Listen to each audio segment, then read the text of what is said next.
Rio right now, so. Oh shit, yeah, I got an appointment. I'm about to walk out the door like right now. Okay. Yeah, is there any way to reset that shit or something? Yeah, I got you. Alright. Everything good? How's the family? I'm back in like a couple hours though. You on me? We might still be out. It's on me. Alright, I can get back. All right, bro.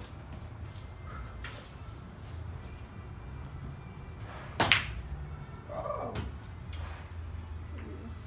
So as I said, I'm glad that you took the offer to come on to Cider Conversation, platform that invests in small business, creative minds, doing your own thing, expressing yourself, giving us creatives a place to, feel comfortable and one with the society that we live in. Because I feel like sometimes being creative, it's an odd place to be. It is. Sometimes complex place to be, and some people actually give up on it, being their own person and conform. So People get frustrated a lot easier nowadays because it's tough. Like, you can't just have, I guess, every time. But like, one thing I figured out is sometimes a bunch of no's make you drive harder. It's kind of what we've been working through.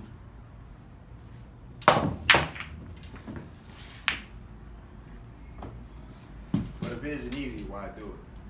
That's like one question I've always asked. you said if it isn't, If it is easy, I'm sorry, I had to rephrase that. If it is easy, why do it? Everybody would do it. with challenges in it. Challenges are important. You learn a lot about yourself.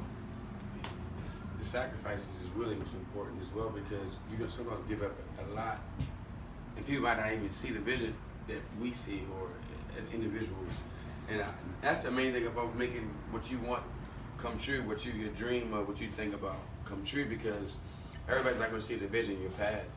But it's good that sometimes you connect, like how me and Zoe connect, and what we do as a team, that we just bring a vibe and an energy that people really, really gravitate to.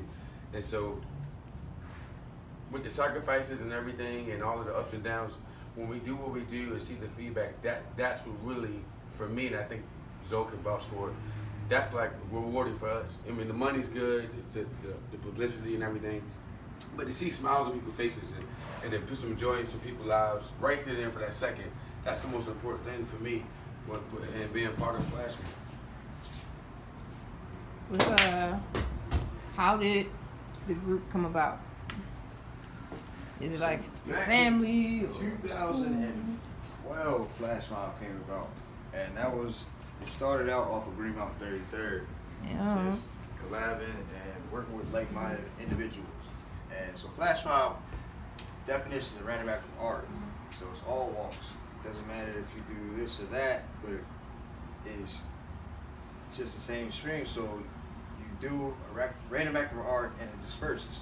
So I know everybody's seen the Flashmobb, people dancing and singing and things like that, but we incorporated it to kind of spin off and have promoters, music engineers, producers, DJs, visual artists, and songwriters.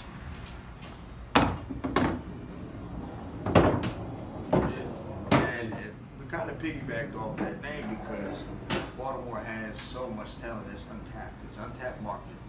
And it really resonated when this partner Kyle Henley Guap brought it up, because if you look at any tour that happens on the East Coast, it's New York, Philly, straight to DC, and then down to Atlanta. Baltimore always gets skipped over. Mm-hmm. Why you think? Just a negative connotation that happened. I mean, we do live our rhymes. Yeah. There's artists that really rap about it, really live it too, the majority of them.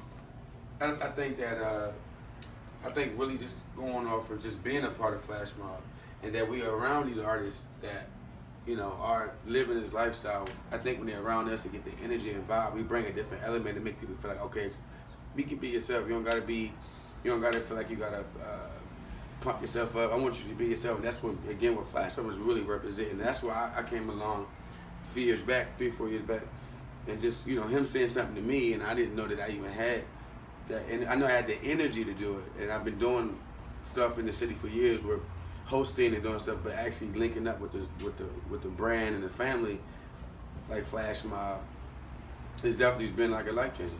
And it showed me my other side of gifts and things that I know that who I'm already am as an artistic person when it comes to the fashion and dancing and music and everything.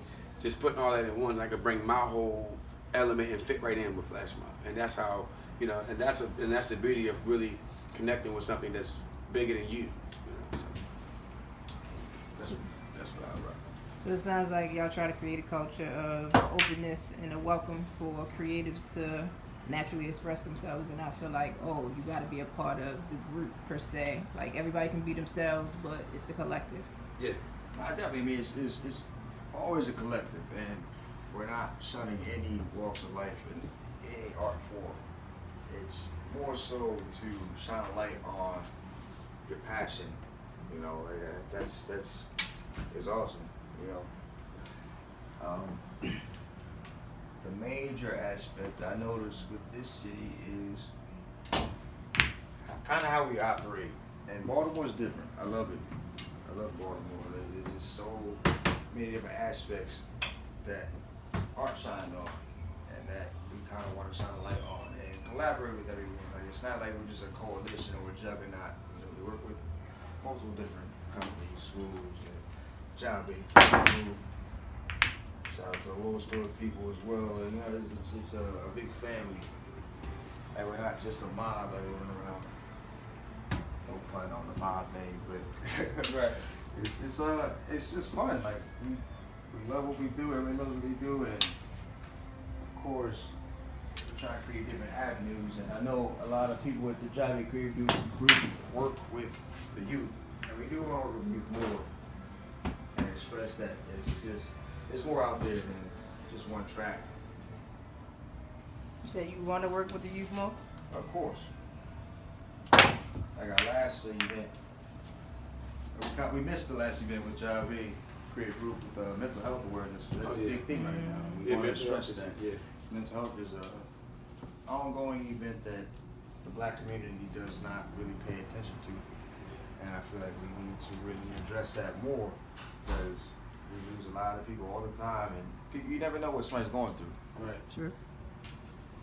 It's major, and even if you're frustrated with your craft, or if you can't really figure out how to do that, that's another thing that we want to reward. You never know who you're talking to in a room. Always talk to everyone.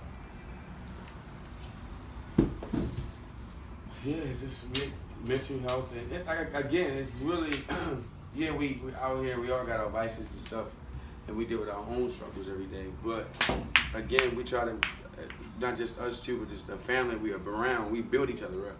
It's also just a building thing too.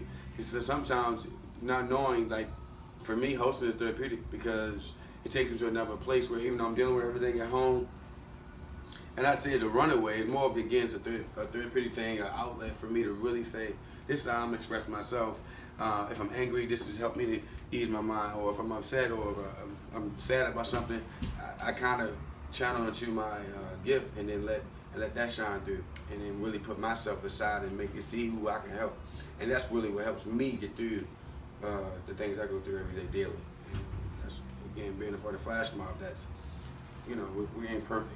I think none of us are, but we know we're trying to move towards bringing just the culture of, again, embracing who you are artistically, embracing who you are as an individual, and just and letting the world see it too. And don't be scared to show it. That's your light, let it shine. So it sounds like hosting is an outlet for you, and also a vehicle of change within yourself. Yeah, absolutely. And sometimes it's just only like me talking to people and getting people to understand positive things, and also I speak to myself, and then also encourage myself in the midst of it. And it helps that people also get encouraged in the midst of what we're doing at the particular event or at the particular time. And so we're here to just bring the love and the unity and then the culture just to be artists. Yeah, one thing I noticed, that was starting out DJing, and actually this is one of our first venues here, at the Moonshine, and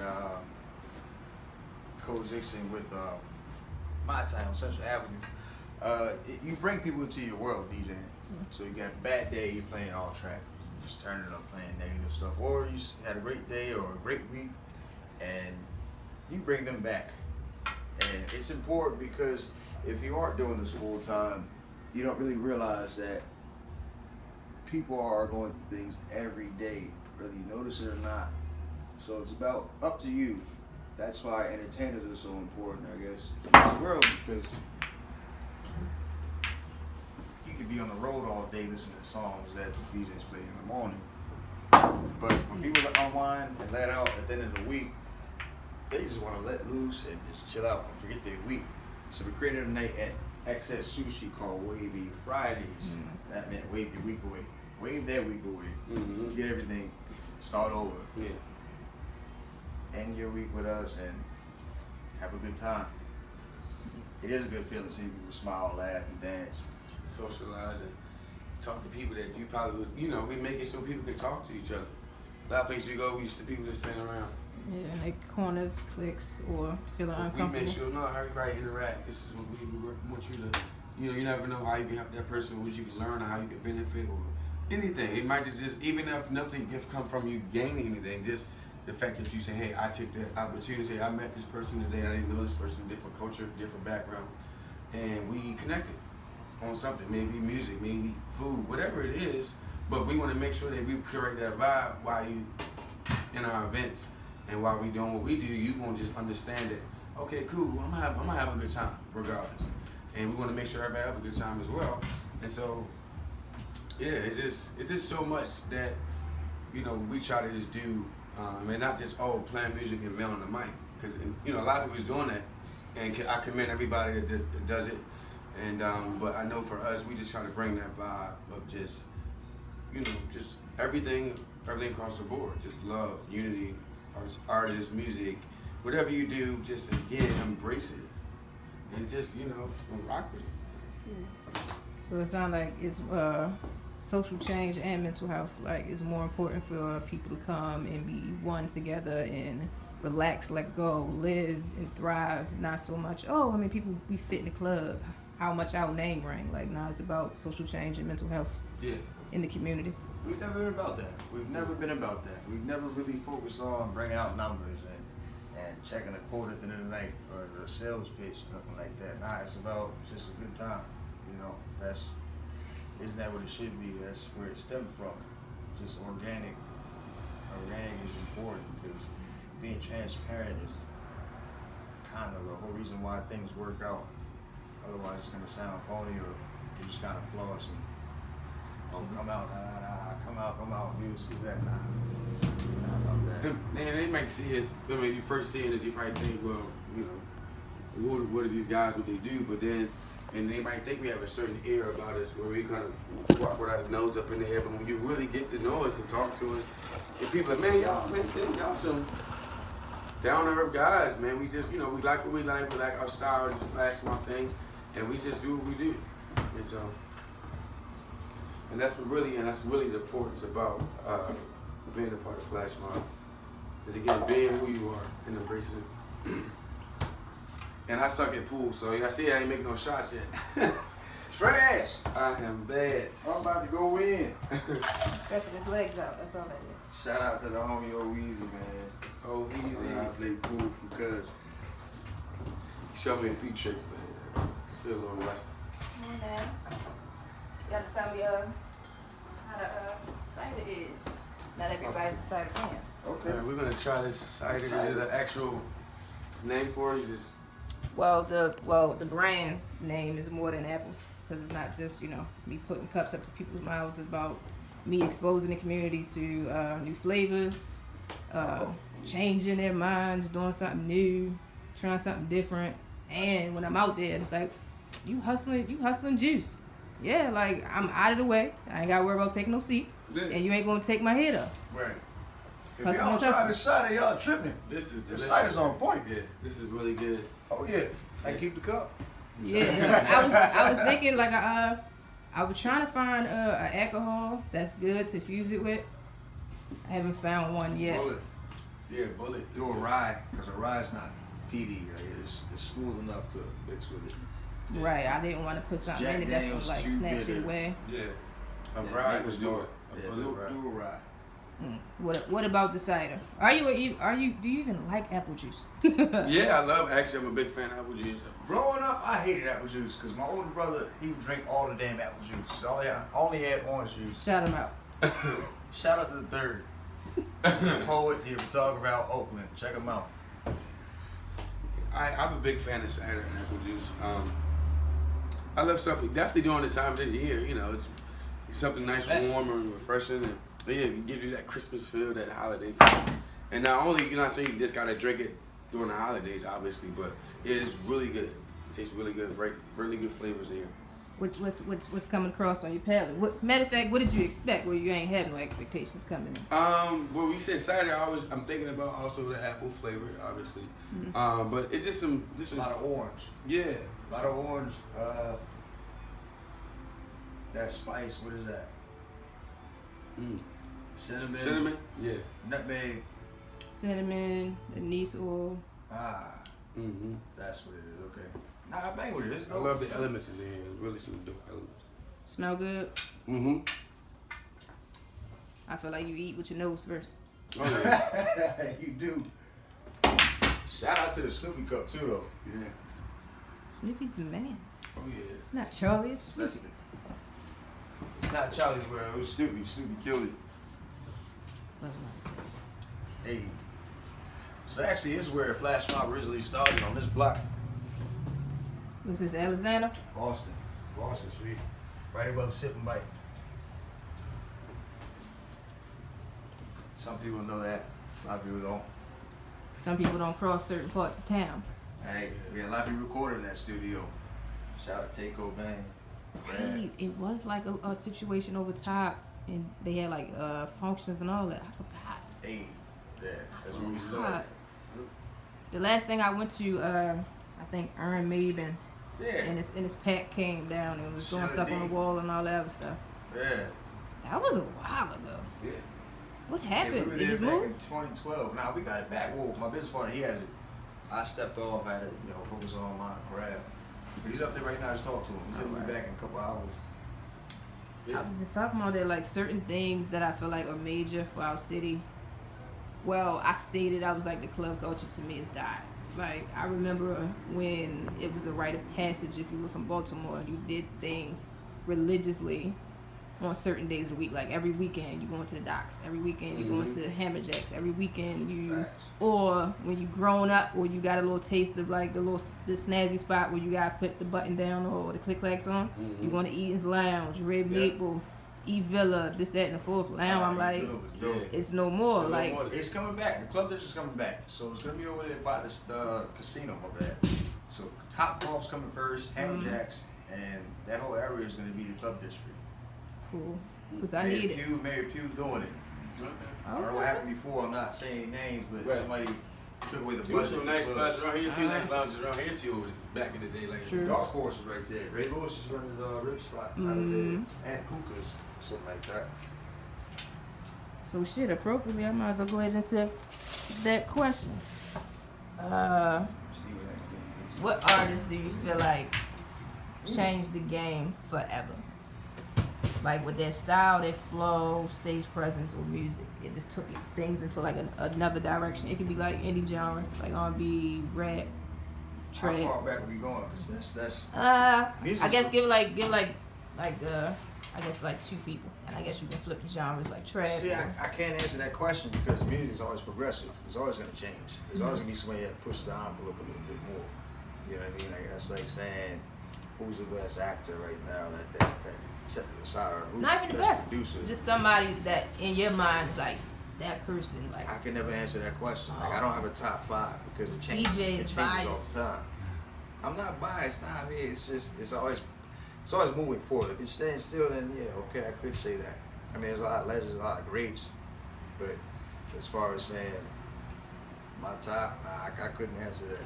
No, it's not the top. It's just people like it could be Rick James I mean, took things to a whole nother way. Rick did it. Prince did it. I mean, Temptations did it. I mean, just be, James if I could James say- Brown did it. James Brown did it. Slick Rick, the ruler. You know what I mean? Wu-Tang, they had a 7-year plan. They hit that mark and killed it. They still I untouchable. mean, the biggest artist, not to be so cliche, growing up as a kid, is MJ. Like he's still, even though He's a pop king. King you of know, pop. he's still touching kids who just now like are 9 and 10. When I was 9 and 10, how he influenced me. He's influencing people, kids that's 9 and 10 now, and he's been gone. And rest in peace, Michael Jackson. So he's been definitely the impact, not just in the dance culture, but just in the culture in general. And I think that he the one that really inspired me to become the person. I think when it came to my art of dance, he the one that inspired me to get to take it seriously. Just watching him and doing, and just how he did things. And I think anybody can vouch for him who has a passion for music, who has a passion for dance, and a passion for the culture. And so that I can say, just that came to my head, and I can say I can also vouch for Zoe with that, with his vision about it. Because like I said, artists are always evolving, music and everything is always changing.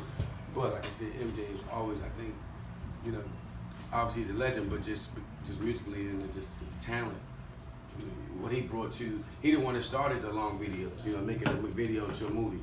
And so he just changed the culture. Oh, so yeah, he did do that. He sent videos. Yeah. He did do that. Yeah. You're right. I will say that. I mean, everything, like, it's, you find inspiration everywhere. Yeah. Like, I found inspiration through numerous amount of different producers and artists.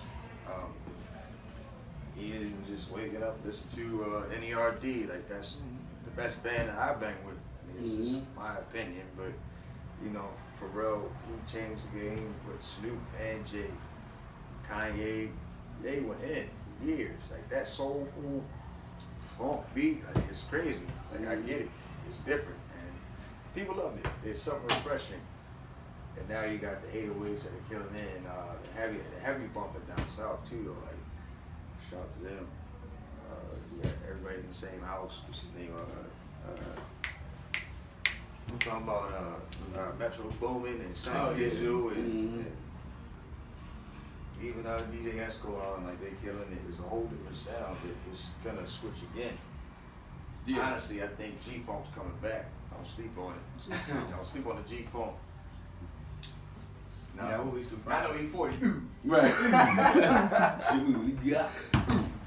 I ain't on the dreads, but I plan on growing some.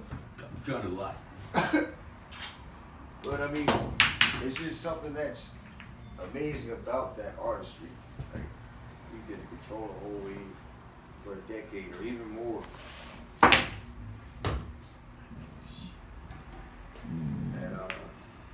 I mean, I guess that's kind of where my passion started. Like, being young, I was raised in a house full of jazz and R&B. Just never really understanding it, but I knew sounds. Like, I started out playing percussion when I was 9 years old, just because I like the sound of the rhythm. Didn't really understand what was going on, but I paid attention and just kind of grew into it. Even through high school, like, I didn't know I was gonna DJ, but I was making mixed CDs for half the high school, just passing them out, just because, hey, I had LimeWire. I had LimeWire, download music, and every once in a while you get that was that George Bush? Oh yeah. That bullshit. But yeah, it's something in it. I wish I had that site for doing photography. Photography's amazing. Videography, photography. Shout out to them. I'm mad I'm sipping this like it's it's dope though. Like it's a double cup.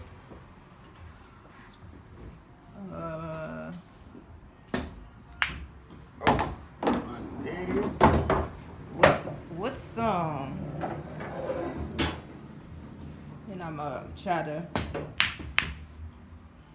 What song, if you can remember, as a teenager that you heard, and just made your mind go nuts, and you would repeat it, probably pop the tape, playing it too many times, probably had to stuff the little tissue in the top of the cassette tape. Like, what song? It could be like a certain era. Like youthful, like as a kid. Yeah, it can be like club music, like hearing K Swift or K Swift was Miss that. Tony or. The song I remember as a teenager that really was game changer was Down and Out, Kanye and Cameron. Like, I was a big Dipset fan. Dipset, Diplomat, Freak Z, J.R. Ryder. Who's the best? J.R. Ryder and Jewels? I can't say that. I mean, Cam was funny. Yeah. I speak gosh. You know what I mean? Like, that was just Choppy funny as wop. shit. Unlike shoes, floppy. Like Jewels killed it. I was a big fan of Dipset too. Jimmy was dope. Yeah, I want to say. But I remember as a kid, I think really hearing Mason Diddy. Which one? Shiny Suit? Yeah. I don't know. The things he was, I forgot the song, but because my mind is everywhere. But tell me who dropped the blue drop. You know, that was really like, as a kid being at the recreation center when my mom was at work. It was playing. I just I was just that. I don't care when it came on as a kid. I danced. I don't care where I was at. I just started dancing. That was on that EP. I had that. I remember I had that on cassette. Doggy Style, Snoop Dogg. The whole Bad Boy Doggy family Style. thing was cool. I like West Coast definitely hit the game. You know, but I like the Bad Boy family at that particular time. Actually, now I was 9. Yeah, I was 9 years old when My Name is by Eminem. It was so different. Yeah, Like that was that hit the way. that was wild. That hit the whole. I had kids. He brought the comic to hip hop almost. Yeah, I mean, he wasn't like being a spoof. He was just really Just being him. Like telling telling, me, like, yo, telling his this story. is like Mm-hmm. Slim Shady. He kept saying it. So I mean, that was a pivotal time. I was 9, and then Blackstreet. That was my first CD. Yeah, now we going back. I mean, Donald Jones. Yeah. What song though? Same way you love someone, you that's what you need. That was Hey. it. That was it. You know what I mean? That was it. My mother used to play that song, and then we going back like Anita Baker and waking up Saturday mornings. She played it out. Just know, like my mother. I got a lot of artistic side from my mom too. Yeah, I got some gems still stored away in my mind somewhere. Just gotta move the cobwebs away.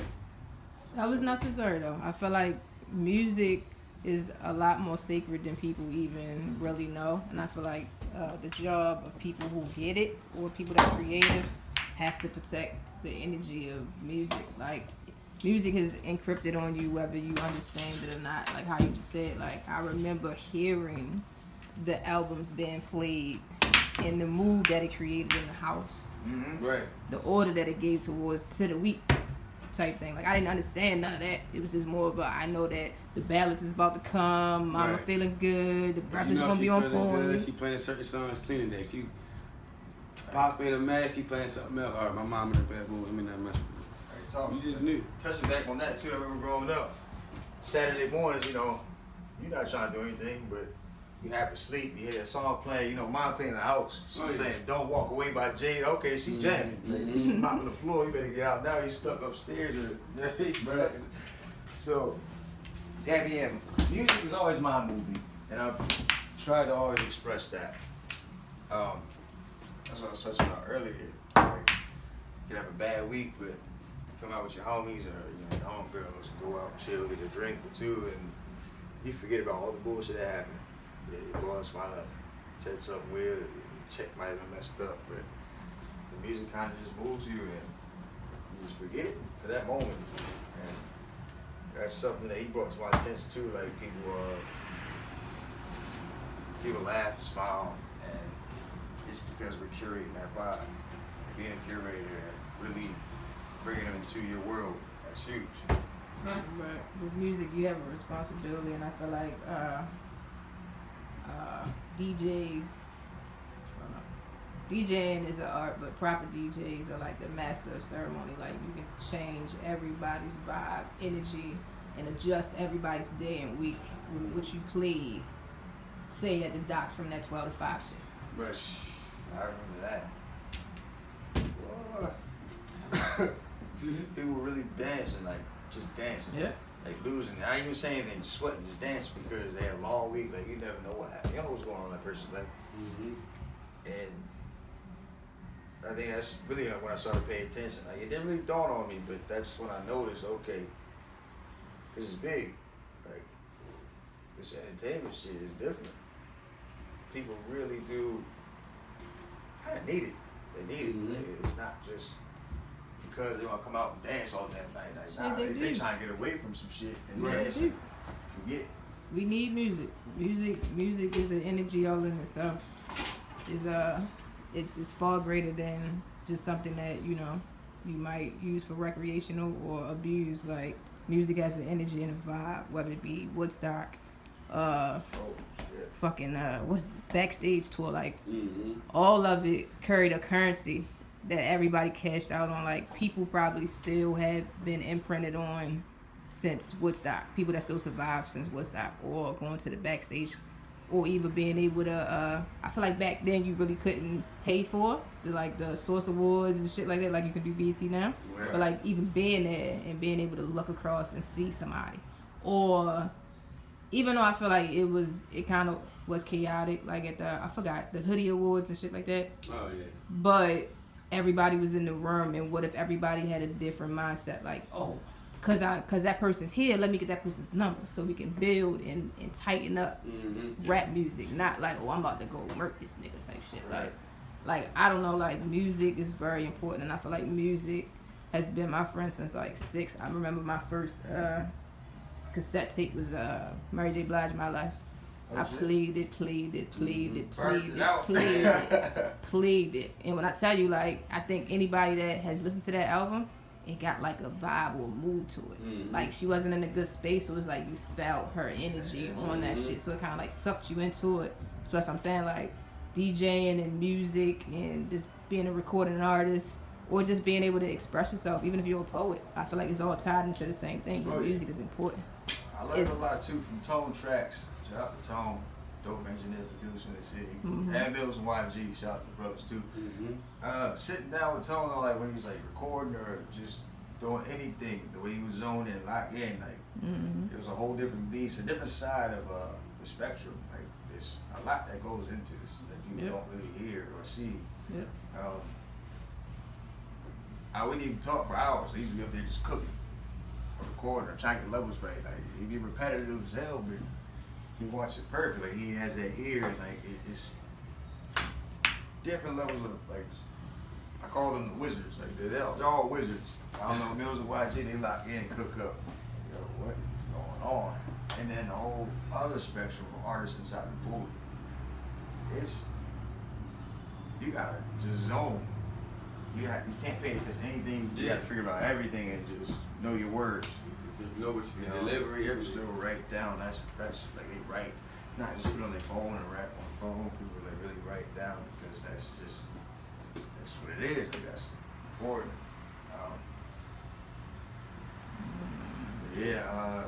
I want to touch back on that Woodstock situation too, or even All Good Festival in Woodstock. Like, those fools didn't know what they were doing. They just went out there and performed. Carlos Santana became Carlos Santana because he took too much acid with Jimi Hendrix. I think it was Jimi Hendrix. Somebody gave him too much acid. And he said, went out on stage and his guitar turned into a snake. He was tripping. He's like, I don't know how to figure this out, but I gotta tame this snake, and he just played it. And he became Carlos Santana after that moment as a youth guitar player. That's wild. It's just something I wish I was a part of back in the day, just to see that. It was moments, It was free, you know, people just living. And that's kind of, I think that's when music kind of really, I mean, the 60s and 50s, people went out and danced, but that's kind of when music just really took over. Wow. I was about to say. Are these being edited? I'm rambling. No, like, I like to do like rough shit. So like, the most important part of why I kind of don't do like the polishing of a lot of shit is because I want somebody else to reference my work and know that you can do this shit too. Like, there's no like wizard that's in my pocket. Like, no, like, I said what I wanted to do, I got out here and did it, and the more that I do it and I look back at them and people give me feedback, I can polish it, I can take this out, I can add, or somebody might be like, no, I really like the rough. Right. So I can know like, okay, these people are real. Or they eat shit and breathe just like I do. Right. Because when I see them, you know, jumping out of the truck or jumping out of the limo or getting, you know, the VIP shit, it's almost like they're whisked away. It don't. It's never a personal moment. But to see them be like, you know, oh shit, I belched, my bad. But you know, I'm gonna keep on rambling about what I was talking about. Or yeah, like I bombed my first set and I actually got paid for that shit. I almost felt like I wanted to give that shit back just because I did so fucking bad. But I learned that day to come prepared. I bombed a few sets. I forgot. Alright, so I was DJing down this place called Rodos in Fells Point. That's the Mobies. He called me an hour ahead of time. Hey, can you come down, DJ? I was like, sure, that's fine. I'll pull up. I get there. Can you play all clean music? I was like, oh shit. I don't have any clean music on this laptop. Or the hard drive. So I'm playing shit, you know. I got booed for the first time. This girl asked me to play Katy Perry. I didn't have any Katy Perry. I like Dark Horse. She was so damn. Yeah, I like Katy Perry. She was so damn. No, it wasn't Katy. It was Taylor Swift. Taylor Swift. No Taylor. I didn't have Taylor. I said no. She went boo and walked out. I was like, oh shit, man, this is wild. I wasn't used to that. It was my first time getting booed, but I'll never forget that. That was an experience. I feel like all those things imprint on you and change you for whatever direction you go, but all of that was necessary. And I've been learning to take on the wording, watching my wording too, like life happens to you. No, life happens for you, not to you. Like everything is necessary. Oh yeah. Now if you're not paying attention to the shit, it's always gonna come back, but to be like, to get that feeling in your stomach, like, damn. Right. I was fucking unprepared. She was loud as shit when she said boo. Big ass beat of sweat. That's what I call it. You ever watch Pokemon back in the day? And when they make a mistake, that big ass beat of sweat. I watch everybody bring the cards and shit and get serious about it. Happened.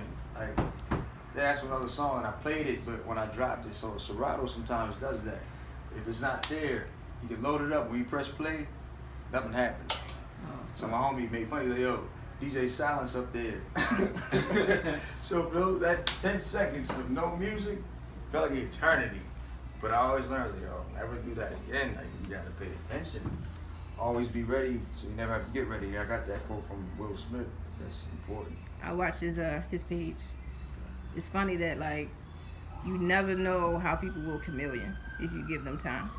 Like the Fresh Prince, somebody is like, is this the Fresh Prince talking with? Right. Right. Yeah. Like nah, like he really like just, I don't know if he like this super clean mind or just, I feel like in a way I can assume that he's went out and seen the world and experienced the world. So now everything that he does is different from that point on. Right. After seeing different cultures, like you said, seeing the world, traveling, it should change you. You know, if it, you know, in some type of way, it'll make you look at life different than it's a person that stay on the block all their life. You know what I'm saying? They ain't gonna know the different cultures and stuff.